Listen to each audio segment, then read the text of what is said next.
আমার শেষ ইচ্ছা। তখনই সেই প্রদীপের দৈত্য একটি রাজকুমারে পরিণত হন। কি আপনি? কি আপনার পরিচয়? তাহলে এতদিন? হ্যাঁ, আমি একজন রাজপুত্র। একবার আমি শিকার করার জন্য এক গভীর জঙ্গলে যাই, কিন্তু সেই জঙ্গলে এক সন্ন্যাসী গভীর ধ্যানে মগ্ন অবস্থায় ছিলেন।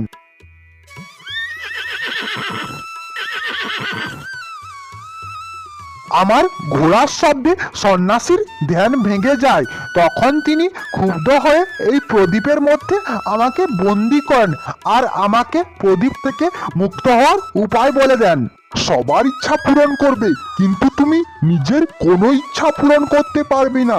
যদি কেউ খুব সহজ সরল মনের মানুষ তোমাকে মুক্ত করতে চায়, তবেই তুমি এই প্রদীপ থেকে মুক্ত হতে পারবে, তাছাড়া নয়।